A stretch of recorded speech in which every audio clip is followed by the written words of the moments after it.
Hey, what's going on, people?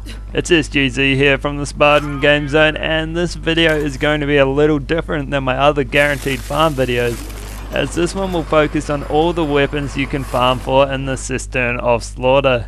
These of course include the Maggie and Lyuda, but you can also find the Ripper, Scourge and Baby Maker there as well, and we'll get to who drops what soon. But first, let's go over how to get there. So the Cistern of Slaughter's travel point is located within the Meridian Metroplex, on Promethea. You can see its location here, just ahead of where my car is. Just head to the Rise and Grind coffee house and take the first left, and then another one towards the underground. Then you want to go right and you'll find the travel point at the end of this underground walkway. Once you've travelled there, go up to the nice looking man and grab the quest. Then make your way towards the arena. The Cistern of Slaughter is a creature slaughter and the easiest of the three in the base game, although I consider it the most annoying because of all the rack, and I personally don't find it as fun as the others. Makes me wonder if they added the Maggie and Lyuda to the boss's loot pools on purpose to get people to play it. Anyway, to make your time go by easier, I'd play without any mayhem levels, especially if you're running solo. I like to use the Brainstormer for crowd control, as it takes out large group of enemies with ease, and they often spawn in droves. The Flacker is also good in similar situations. I also like a laser spotter for the rack because they really get on my nerves and they can be really hard to hit sometimes. The key to completing the slaughter unharmed is the rack, so aim to keep their numbers down. You don't want 10 rack attacking you at once, trust me. You also want a corrosive gun for the few armoured enemies, along with the final boss. Speaking of bosses, every round except the 5th and final does not have any bosses with dedicated loot pools, so you'll have to battle through 4 rounds until you have a shot at what you're after. The rounds get progressively more difficult, with the first made up of mainly skags and a few rack, with some badass skags spawning near the end. The second round is full of jabbers, which has some badass enemies also. The third contains Barked and Spider Ants, but is comfortably the easiest round out of the 5. The next round is a mix of rats and jabbers with a few Barked chucked in, but again is relatively easy compared to the rest. However, the 5th and final round is a different story.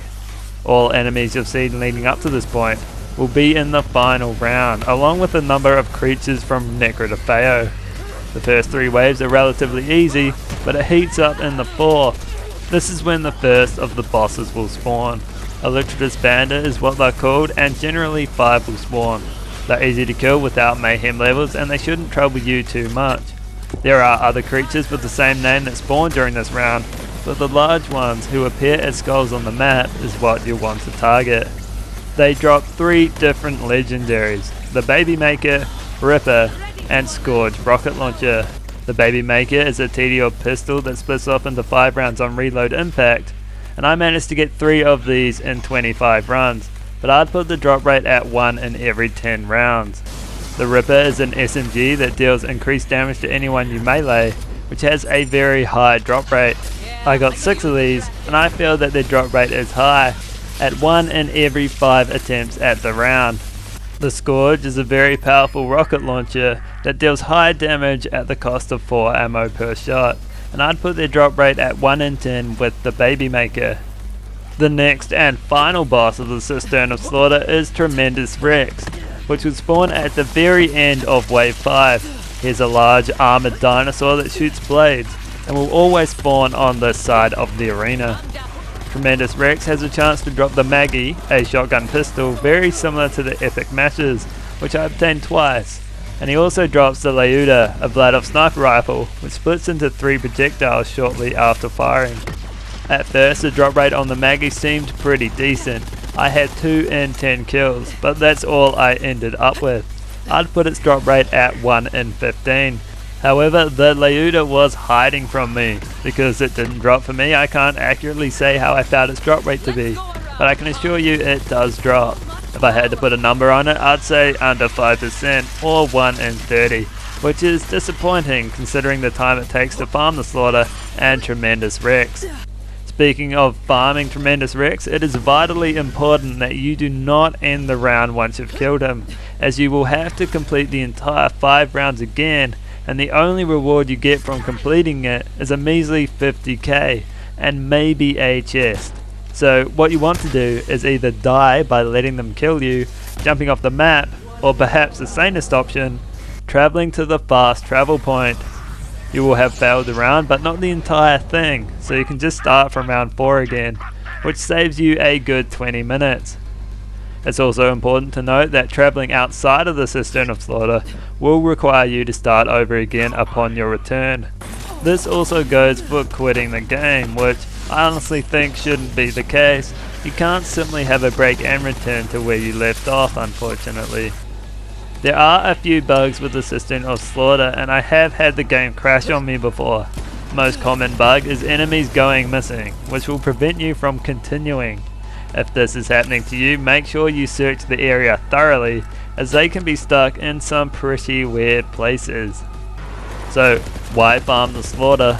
Are the weapons any good? Why is this video so long? Well, the Maggie is a good gun. I mean, it's essentially a shotgun pistol.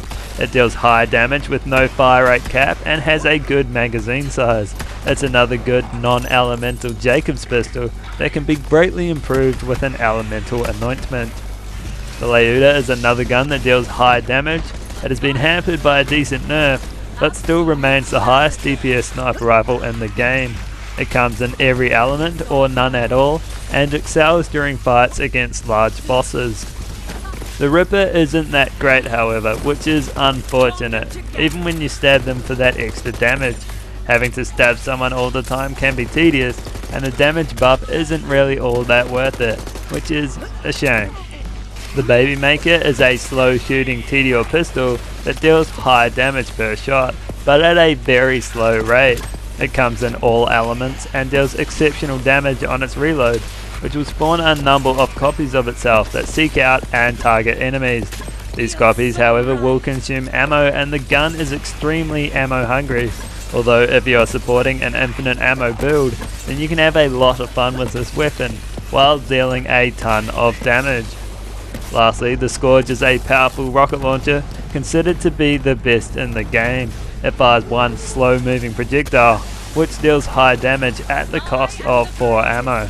It is ammo hungry and you'll generally be out of ammo quickly, but it's a decent gun nonetheless. So that's all for this video. Let me know if you have any weapons or items you'd like me to showcase next. I hope you guys enjoyed the video. If you did, consider dropping a like or subscribing, and I'll catch you in the next one.